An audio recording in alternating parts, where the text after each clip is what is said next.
When I was 17, my family moved 2 states away without telling me. They left a note that said, "You'll figure it out." 12 years later, after I finally made it without them, they reached out trying to reconnect. When I was 17, I came back to a completely empty home and a note on the kitchen counter. It was the cruelest thing I've ever read. It just said, "You'll figure it out." I didn't know what I'd done wrong. I figured they were just tired of pretending they loved me. But the truth was, they had never even pretended. When I was 13, I made a birthday cake for my mom by myself, only to have her call it clumpy. At 15, I tutored my brother through finals, all the while he called me a know-it-all and slammed his door in my face. At 16, I gave my entire paycheck to my dad so he could cover bills, but got yelled at when I brought it up later after he said I was useless. I was always useful, but never loved. My parents and my brother, my only family, had packed up and moved 2 states away without telling me. I found out from the landlord a week later. I had a week to move out because they'd canceled the lease early. I slept at a friend's house for 3 nights before I ran out of places to go. Eventually, I was sleeping in the back of a storage unit I rented with the last of my savings. I snuck in and showered at the YMCA, ate peanut butter with a spoon for my breakfast, lunch, and dinner, applied for jobs on free library computers, and pretended everything was okay. Eventually, I got hired at a diner, server for the night shift. The manager was gruff, but fair, paid me cash under the table until I could get an ID. She let me nap in the break room once when I nearly collapsed from exhaustion. I clawed my way through it, bought a prepaid phone, saved every single receipt,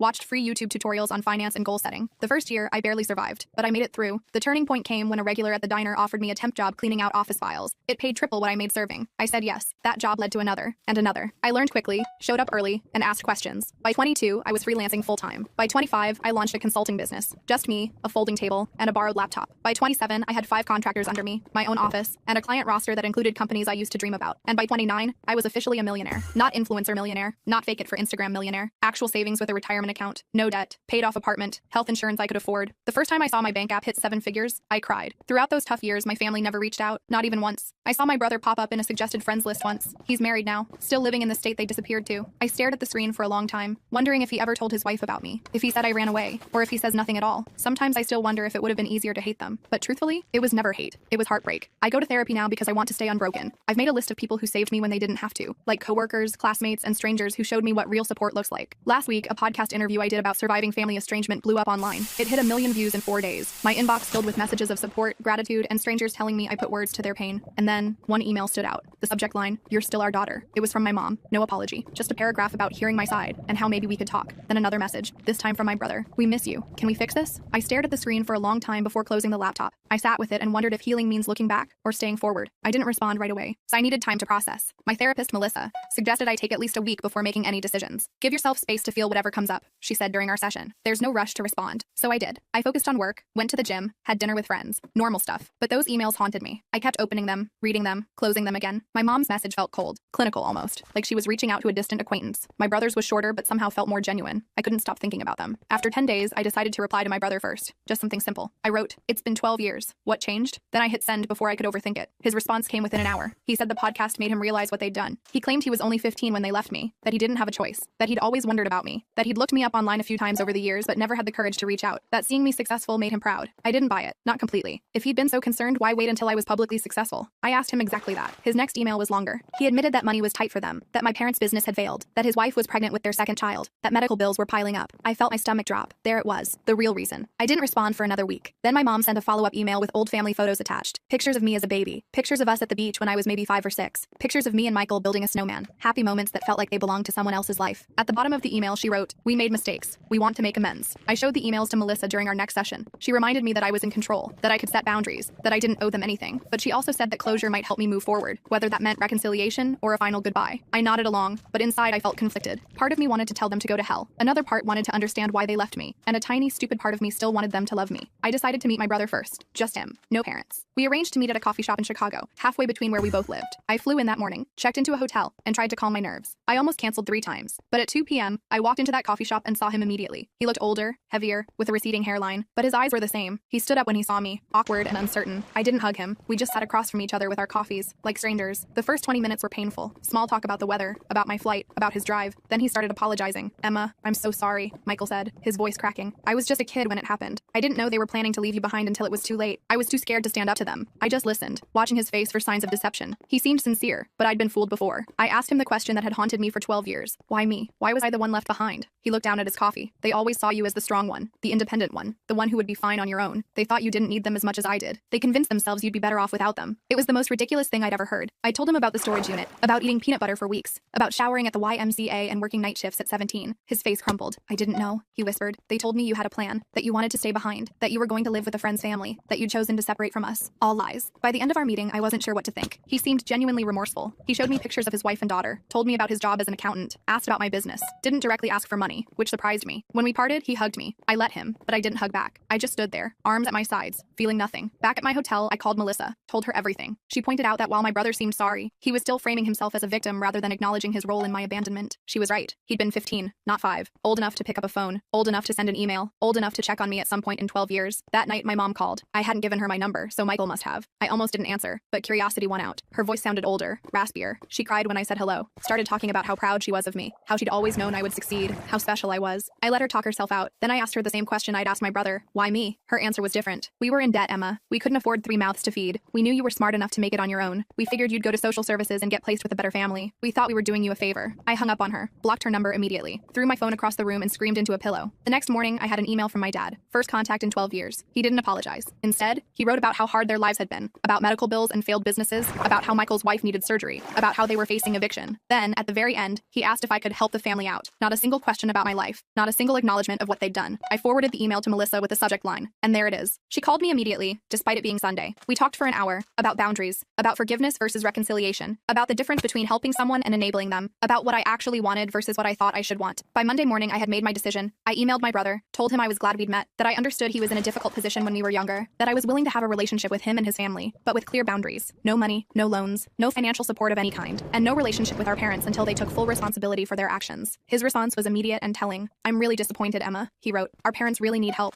Families should support each other. You're being selfish with your success. All the guilt buttons they'd installed in me as a child, pushed at once. I didn't respond. Instead, I booked an appointment with Melissa and a vacation to Bali. I needed space to process everything. 3 days later, Michael called, left a voicemail apologizing for his email, said he understood my position, said he still wanted a relationship on my terms, said he'd respect my boundaries. I listened to it twice, trying to decide if he was sincere or just changing tactics. I decided to give him one more chance, but with my guard up. I went to Bali anyway, spent 2 weeks on the beach, hiking through rice fields, and meditating. I needed the distance. When I got back, I had 6 more emails from my dad, each more desperate than the last. I didn't read past the subject lines. I also had a text from Michael asking if we could talk again. I agreed to a phone call, nothing more. The call started okay. He apologized again for pushing. I've been thinking a lot about what you told me, he said. I'm in therapy now too. I believed that part. He sounded different, less defensive. We talked about his kids, about my business, normal stuff. Then he mentioned that our parents were coming to visit him next weekend, asked if I would consider meeting them, just for an hour, in a public place. I felt my chest tighten. I'm not ready for that, Michael. He pushed a little, but backed off when I got quiet. After we hung up, I called Melissa. We had an emergency session that night. She helped me realize I was afraid of seeing them. Not because I hated them, but because I still craved their approval. Still wanted them to love me. Still wanted to be enough. It was pathetic, but it was true. I cried for an hour in her office. The next day, Michael texted again. Said our mom was crying all night after he told her I wouldn't meet them. Said our dad was talking about driving to my city anyway. I felt panicky. Blocked Michael's number immediately. Then I called my assistant and told her I was working from home for the week. Ordered groceries for delivery. Basically hid in my apartment like a scared kid. On Wednesday, the doorman called up. Said there was a couple asking for me. Wouldn't give their names. I knew instantly. Told him I wasn't accepting visitors. 5 minutes later, my phone rang from an unknown number. I let it go to voicemail. It was my dad. Emma, we drove 8 hours to see you. His angry voice said, you're being childish. We deserve a chance to explain. I deleted the message and turned off my phone. Thursday morning, I woke up to someone pounding on my door. I froze in bed, heart racing, checked the peephole. It was them, my parents, standing in my hallway like they had any right to be there. Emma, please. My mom's voice came through the door. We just want to talk to you. We know you're in there. My dad added, we love you. We're sorry. I didn't open the door. I sat on the floor with my back against the wall, shaking. Eventually, they left. I called building security immediately. Told them not to let those people up again. The guard sounded concerned, asked if I needed police. I said no, just don't let them up. Then I called Melissa. She came over on her lunch break, brought me a sandwich and sat with me while I cried. Told me I had every right to set boundaries, that I didn't owe them a meeting, that what they were doing was harassment, not reconciliation. After she left, I got an email from Michael. He was furious. Said I'd humiliated our parents. Said they were staying in a cheap motel they couldn't afford because they were so desperate to see me. Said his wife needed surgery next month and they were hoping I could help. Said I was being cruel. I didn't respond. Friday morning, I decided I needed to leave town for a while. Booked a flight to visit my friend Rachel in Portland. She'd been one of the people who helped me when I was homeless. Let me crash on her couch for a week when I had nowhere else to go. I trusted her completely. I was throwing clothes in a suitcase when my phone rang. Unknown number again. I ignored it. 10 minutes later, my doorman called. Said there was a woman downstairs having what looked like a medical issue. Said she was asking for me by name. Claimed to be my mother. I felt sick. Told him to call an ambulance if she needed help, but I wasn't coming down. He sounded uncomfortable but agreed. I finished packing and headed downstairs an hour later. Checked the lobby carefully before entering. No sign of them. I felt relieved but also weirdly guilty. The doorman gave me a strange look as I passed. Told me the ambulance had come. That the woman had been having chest pains. conditions, that she'd been taken to Memorial Hospital. I nodded and hurried out to my waiting Uber. At the airport, I got another call from Michael. I almost didn't answer, but something made me pick up. Mom had a heart attack. He was crying. She's in surgery. This is your fault for stressing her out. I hung up on him, called Melissa instead. She answered immediately. I told her what happened, asked if I was a terrible person. Emma, listen to me, she said firmly. You are not responsible for your mother's health. This feels like another manipulation tactic. Get on your plane and take care of yourself. I did. Spent the weekend with Rachel. Told her everything. She remembered when my family abandoned me. Remembered how broken I'd been. She was furious on my behalf. They don't deserve a minute of your time, she said, pouring me another glass of wine. Not after what they did to you. It felt good to have someone so firmly in my corner. Sunday night, I got an email from my dad. My mom was stable, had a stent put in, would be released Tuesday. The email ended with, she's asking for you. Don't you think you've punished us enough? I showed Rachel. She rolled her eyes so hard I thought they might get stuck. Told me this was textbook guilt tripping. I knew she was right, but part of me still felt responsible. I flew home Monday. Found flowers outside my apartment door. The card said, please call us. We're staying at the Holiday Inn until Wednesday. No apology. No acknowledgement of boundaries. Just another demand. I threw the flowers in the trash chute. Tuesday morning, I got a text from an unknown number. It was a photo of my mom in a hospital bed, looking pale and small. The message said, she might not have much time left. Do you really want to live with this regret? I blocked the number. Called Melissa. She suggested I take a social media break, change my number, maybe even stay with a friend for a while. I agreed. Called my assistant and told her I'd be working remotely for 2 weeks. Packed another bag. Before I could leave, my doorman called again. Said there was a young woman downstairs asking for me. Said she had a small child with her. Said she claimed to be my sister-in-law. I felt cornered. These people wouldn't stop. I told the doorman to send her up. Decided to face this head on. The woman who knocked on my door looked exhausted. Had dark circles under her eyes.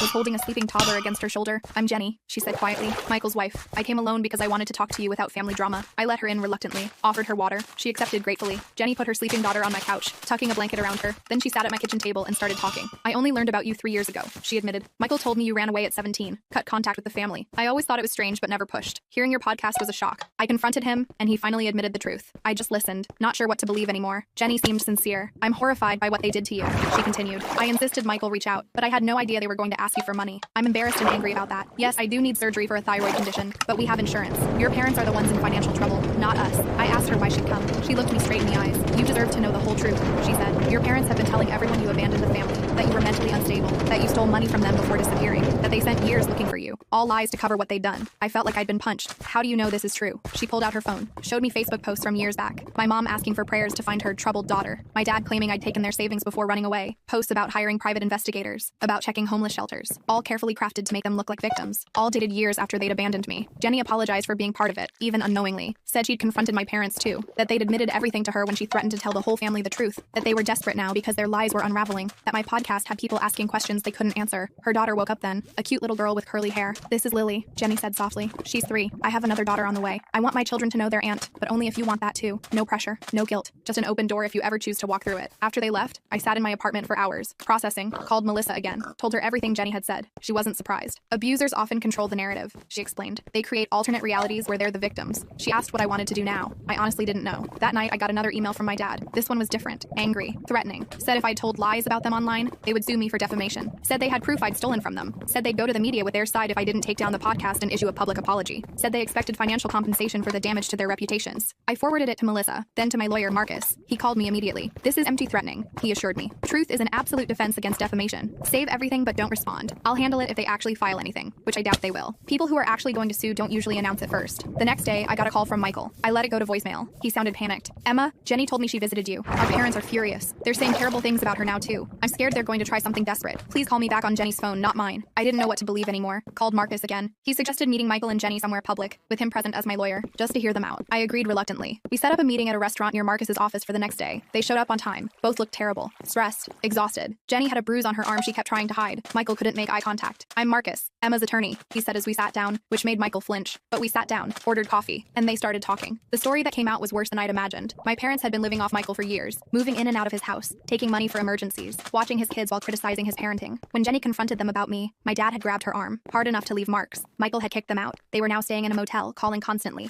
showing up at his work. I listened without interrupting, watched my brother break down as he described how our parents had controlled him his entire life, how they'd convinced him I abandoned them, how he'd been too scared to question their version of events, how he'd been trapped in their web of manipulation and lies for 12 years, how he was terrified they would hurt Jenny or the kids. Marcus asked careful questions about financial entanglements, about house titles and bank accounts, about whether my parents had keys to their house. Michael answered everything, said they'd co-signed his mortgage, said his dad was still on his bank account from when he was in college, said they had spare keys, said they knew all his passwords. Marcus took notes, occasionally glancing at me. By the end of the meeting, I felt drained but clearer. This wasn't just about me anymore. Michael and Jenny were victims too, in their own way, different from me, but still trapped. Marcus suggested they speak to a lawyer of their own, gave them a colleague's card, told them to change their locks, passwords, and bank accounts immediately. They nodded, looking overwhelmed but grateful. As we were leaving, Michael hugged me. This time, I hugged him back. It wasn't forgiveness, not yet, but it was something. A recognition that we'd both been damaged by the same people, that maybe we could help each other heal. That night, I got a series of increasingly unhinged texts from my parents' numbers. Accusations, threats, guilt trips. I blocked them all. Then I called Jenny, asked if they were safe. She said yes. They'd changed the locks, stayed with friends the night before, were looking into a restraining order. I felt relieved, but still worried. The next morning, I woke up to my phone ringing. It was Jenny, hysterical. They broke into our house, she sobbed. They took Lily's baby photos, important documents, Michael's laptop. They left a note. Family matters should stay in the family. I told her to call the police immediately. Said I'd meet them at their house. Called Marcus on my way. When I arrived, there was a police car outside their house. An officer was taking statements in the living room. The place was a mess. Drawers pulled out, papers scattered. Michael was sitting on the couch, head in his hands. Jenny was pointing out missing items to the officer. I introduced myself as family, there to help. The officer seemed skeptical that grandparents would break in. Are you sure they didn't just use a key? He asked. Maybe this is a misunderstanding? Jenny showed him her bruised arm, told him about the escalating behavior, about the threats, about how they'd been stalking them. He took notes but didn't seem convinced. Said without evidence, it would be hard to prove who did this. After the police left, we cleaned up together. Found more missing things. Photo albums, financial documents, the spare key to their car. Michael looked defeated. This is my fault, he said. I should have protected my family better. Should have stood up to them years ago. Should have looked for you harder. I didn't disagree, but I didn't pile on either. We were beyond that now. Marcus arrived as we were finishing, looked around grimly, said this changed things, that we needed to document everything, that breaking and entering was a serious crime, that we should all stay somewhere else for a few days, that he'd help us file for emergency restraining orders in the morning. We nodded, too exhausted to argue. Jenny packed bags for them while Michael and I secured the house as best we could, changed locks again, checked windows, discussed security cameras. It felt surreal, taking these precautions against our own parents, but also necessary. They'd crossed a line that couldn't be uncrossed. As we were leaving, Michael got a text from our dad. Just 3 words. We're watching you. He showed it to me, hands shaking. I took a screenshot, sent it to Marcus. Then I made a decision. Told them they were coming to stay with me. My building had security, cameras, a doorman who already knew not to let our parents in.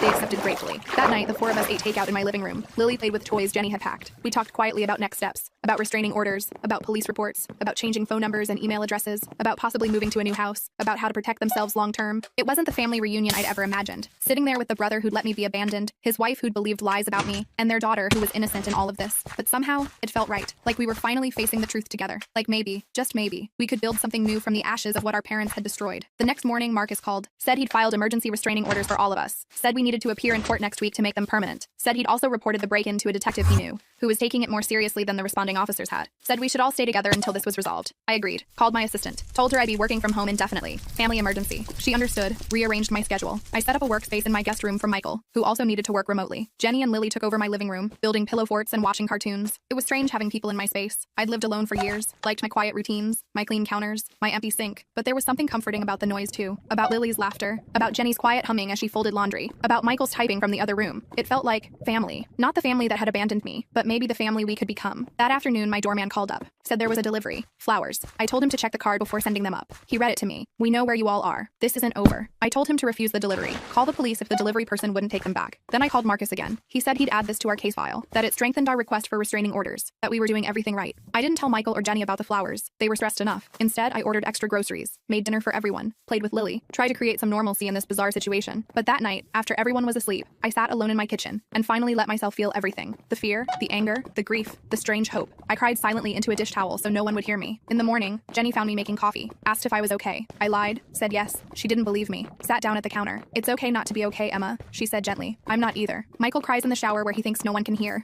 Lily keeps asking when we can go home. This whole situation is terrible, but I'm grateful we're facing it together. I looked at her, this woman I barely knew who was somehow now part of my life. Asked her why she'd come to me that first day, why she'd chosen to believe me over the family she'd known for years. She smiled sadly. I've always felt something was off about your parents. About the stories they told. About the way they controlled Michael. The podcast confirmed my suspicions. I couldn't let my daughters grow up thinking abandoning a child was ever acceptable. We hugged then. First time. It felt awkward but genuine. Like the beginning of something. Not friendship exactly, not yet, but understanding. Solidarity. A shared determination to break the cycle of mistreatment that had damaged us all. The next few days fell into a routine. Working, cooking, playing with Lily, checking in with Marcus, jumping at unexpected noises, flinching when phones rang, living in a strange limbo of domestic normalcy and underlying tension. We were safe but not at peace. Together but still healing. Family but still learning what that meant. On Friday, Marcus called with news. The detective had found evidence, security footage from a gas station near near Michael's house showed our parents' car parked there during the time of the break-in. The restraining order hearing was set for Monday. He was confident we'd get approved. We all felt relieved but still anxious, still waiting for the next escalation. It came that night. A brick through Michael's car window in the parking garage. No note this time. No need for one. The message was clear. The building security footage showed a man in a baseball cap, face carefully turned away from cameras. We couldn't prove it was our dad, but we all knew. Filed another police report. Added it to our case file. Tried not to let Lily see how scared we were. Sunday night we sat together making a plan for court. What to wear. What to say. What evidence to bring. How to explain our family history without sounding crazy. How to make the judge understand the pattern of escalation. How to protect ourselves legally and physically. It felt surreal discussing our parents this way. Like talking about strangers. Dangerous strangers who happened to share our DNA. As we talked, my phone pinged with an email notification. From my mom. Subject line, last chance. I almost deleted it unread, but something made me open it. It was short, just one line. If you go to court tomorrow, you'll regret it for the rest of your life. I showed it to Marcus, who'd stayed for dinner. He took a screenshot, added it to our file, told me not to respond, said this kind of threat would only help our case. That night, none of us slept well. I kept checking my locks, listening for noises, wondering what my parents might do next, wondering if we were overreacting, wondering if we were underreacting, wondering how my life had come to this point. From abandoned teenager to successful businesswoman to hiding in my own apartment from the people who gave me life. Monday morning arrived with a strange calm. We dressed carefully, business casual, respectable, trustworthy. Jenny arranged for a friend to watch Lily. We drove to the courthouse in separate cars just in case. Met Marcus on the steps outside. He looked confident, briefcase in hand, told us he'd handled dozens of cases like this, that the evidence was strong, that judges took threats seriously, that we'd be protected. As we walked into the courthouse, I spotted them, my parents, standing near the entrance, looking older than I remembered, smaller somehow. My mom saw me first, made a move toward me. My dad grabbed her arm, held her back. They watched us pass, didn't speak, didn't try to approach, just stared with a mixture of anger and something else, something that might have been fear. We filed past them into the building, checked in at security, followed Marcus to the correct courtroom, sat together on a bench, waiting for our case to be called. I could feel my parents enter behind us, could sense them sitting on the opposite side of the room, could almost hear their whispered conversation. But I didn't turn around, kept my eyes forward, focused on breathing. The judge called our case. We stood, walked forward, took our places. Marcus presented our evidence calmly. The break-in, the threatening texts, the flowers, the brick, the email, the history of abandonment and manipulation. The judge listened carefully, asked clarifying questions, looked at our parents with increasing concern. When it was their turn, my parents approached the bench. No lawyer, just them. My dad spoke first, claimed we were exaggerating, that they were just trying to reconnect with family, that they'd never broken any laws, that they loved us and wanted to make amends, that this was all a misunderstanding blown out of proportion. The judge asked about the security footage, the threatening messages. My dad denied everything, said it wasn't them on the footage, said their texts were being misinterpreted, said they were the victims here, not us. My mom nodded along, occasionally dabbing at her eyes with a tissue. Then the judge asked them directly about abandoning me at 17. My dad hesitated, started talking about troubled teens, about difficult decisions, about doing what they thought was best. The judge cut him off, asked again, directly, did you leave your minor child alone and move to another state? My dad looked down, mumbled something about financial hardship. The judge's expression hardened. After hearing both sides, the judge granted our restraining orders. 3 years, no contact, no approaching our homes or workplaces, no messages through third parties. Any violation would result in immediate arrest. My parents looked stunned, like they couldn't believe this was happening, like they'd never faced consequences before. As we left the courtroom, my mom called my name, just once, softly. I kept walking, didn't look back, felt a weight lifting with each step. Not healing, not yet, but the beginning of it. The first real boundary that couldn't be crossed without serious consequences.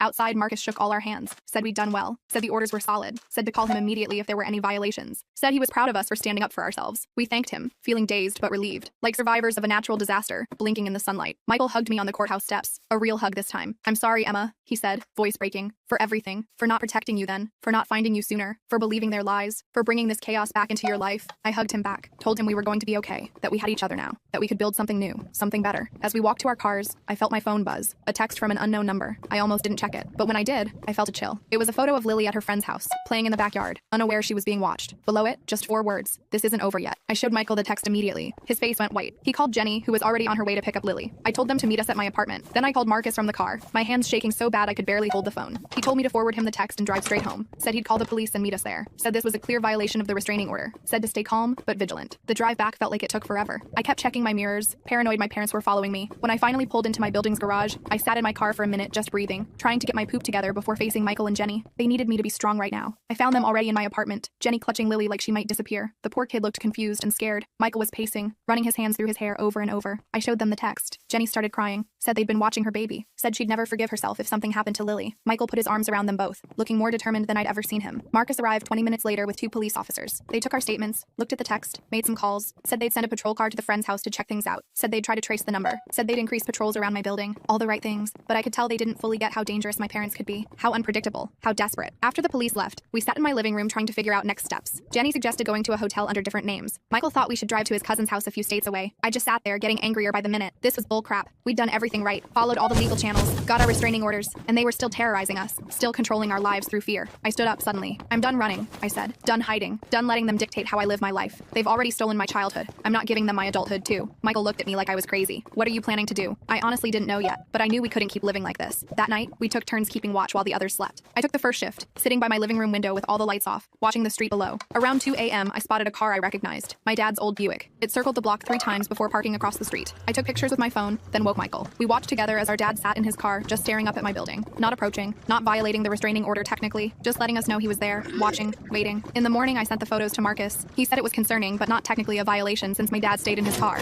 away from the building. Said to keep documenting everything. Said he'd talk to the detective again. I hung up feeling frustrated. The legal system had limits. Restraining orders were just pieces of paper. They couldn't stop someone determined to hurt you. Jenny and Michael decided to take Lily to a hotel for a few days, somewhere with interior corridors and good security. I helped them pack, hugged them goodbye, promised to check in every few hours. After they left, I sat in my empty apartment feeling strangely calm, like I'd reached some kind of decision point, like I couldn't keep living in this limbo. I called Melissa, told her everything, asked her what she thought I should do. She was quiet for a minute. Then she asked me a question that hit me hard. What do you actually want from your parents? Not what I didn't want, not what I was afraid of, but what I actively wanted. I realized I'd never really thought about it that way. After we hung up, I made a list. What I wanted. 1, to live without fear. 2, to have a relationship with my brother and his family. 3, to stop feeling responsible for my parents' actions. 4, to be free of the past. Nowhere on that list was reconciliation with my parents. Nowhere was forgiveness. Nowhere was understanding why they did what they did. I just wanted to be free of them. That afternoon, I did something crazy. I emailed my parents. Just a short message. I know you're watching my building. I know you're not going to stop. So let's talk. One last time. Tomorrow, noon. The coffee shop on 8th Street. Just me. No police. No lawyers. After that, you leave us all alone forever. I hit send before I could change my mind. I didn't tell Michael or Jenny. Didn't tell Marcus or Melissa. This was something I needed to do myself. For myself. I wasn't naive enough to think my parents would suddenly become reasonable people, but I needed to face them on my terms. Needed to say my piece. Needed to end this cycle once and for all. My dad replied within minutes. Just, we'll be there. No threats. No guilt trips. Just confirmation. I spent the rest of the day preparing. Not physically. Mentally. Thinking about what I wanted to say. What I needed them to hear. What boundaries I needed to set. I slept surprisingly well that night. Like making a decision had lifted some weight off me. The next morning, I dressed carefully. Not to impress them. Just to feel strong. Confident. I took an Uber to the coffee shop, arriving 15 minutes early. Chose a table in the back corner where I could see the door but wasn't immediately visible from outside. Ordered a coffee I didn't really want. Just sat there, waiting. Surprisingly calm. They arrived exactly at noon. Looking older than they had in court. More tired. My mom spotted me first. Nudged my dad. They walked over slowly, like they were approaching a wild animal that might bolt. Sat down across from me without speaking. We just looked at each other for a long moment. These strangers who were my parents. These people who had shaped me in ways they'd never understand. I spoke first. I didn't call this meeting to reconcile, or to give you money, or to hear excuses. I called it to make you understand one thing. It's over. You've lost. Not just the court case. You've lost me. Lost Michael. Lost your grandchildren. Lost any chance at being part of our lives. And if you can't accept that, if you keep stalking us, threatening us, trying to force your way back in, I will destroy you.